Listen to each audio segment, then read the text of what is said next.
कोई भी भोजन अगर 3 घंटे से ज़्यादा पेट में रहता है, यानी आपने ख़राब खाना खाया है, वो भोजन या तो आप छोड़ दें या कम से कम खाएं।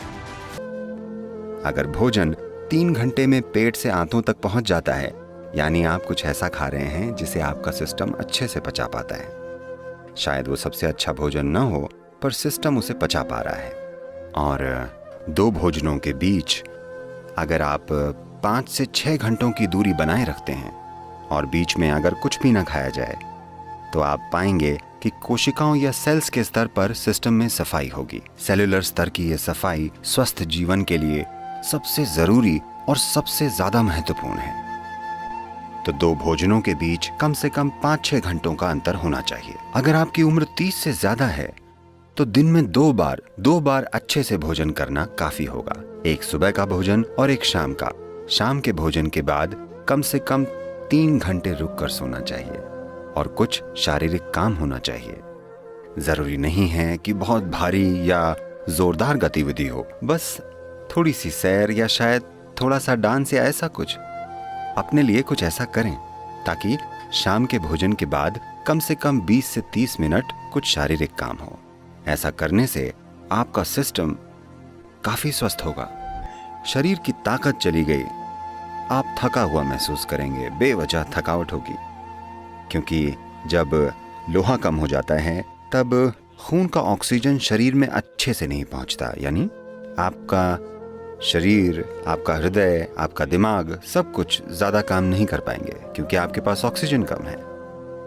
तो खून में ऑक्सीजन की मात्रा को बढ़ाना एक जरूरी चीज है, क्योंकि शरीर की सेहत, उसका खुद को आसानी से जीवंत करना, इसके लिए खून में ज्यादा ऑक्सीजन होनी चाहिए और ये क्षमता कम हो जाएगी। खासकर महिलाओं को ध्यान रखना चाहिए।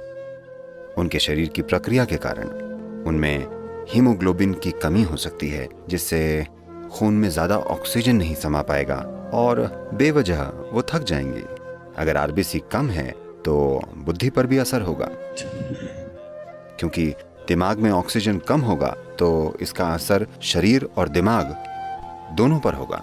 इससे बचने का एक सरल तरीका है, रोजाना हल्के गर्म पानी में थोड़ा शहद मिलाकर पीना।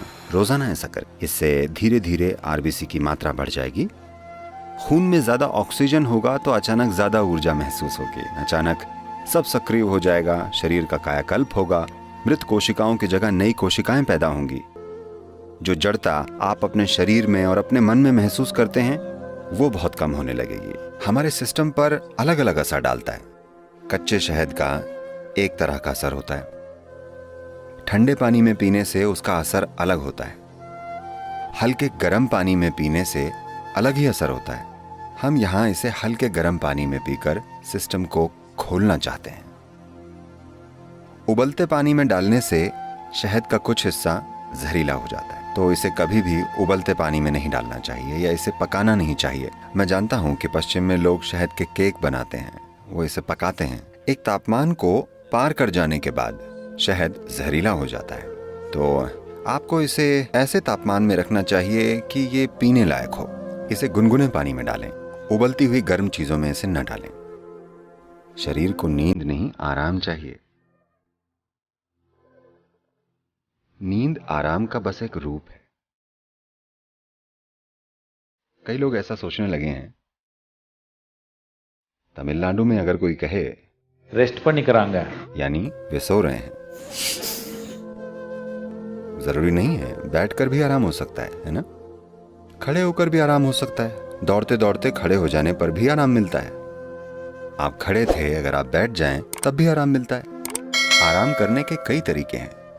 सबसे जरूरी बात यह है कि आराम यानी आप ऊर्जा का इक्वेशन बदल रहे हैं, यानी ऊर्जा का खर्च कम हो रहा है पर इसकी पैदावार उसी तेजी से हो रही है। तो कुछ समय बाद ताजगी महसूस होती है क्योंकि ऊर्जा कम खर्च हो रही है। मूल रूप से आप ऊर्जा को मैनेज कर रहे हैं। काम करते समय ऊर्जा ज्यादा खर्च होती है, पैदावार जितनी भी हो, पर वो काफी नहीं होती। कुछ समय में आप थक जाएंगे क्योंकि भारी खपत हुई है। खर्चा कम करके पैदावार बढ़ाई जाए तो कुछ समय में ज्यादा ऊर्जा महसूस होती है। सबसे बेहतरीन तरीका तो ये होगा कि जीवन में नींद ही ना हो, पर अभी ये संभव नहीं है क्योंकि शरीर में कुछ जड़ता है। तो कम से कम नींद ठीक है, बाकी समय शरीर को आराम है। अगर शरीर आराम से रहे तो नींद तब तक नहीं आती जब तक शरीर एक तरह से थक न जाए। तो शरीर कभी भी नींद नहीं मांगता, पर आराम जरूर मांगता है।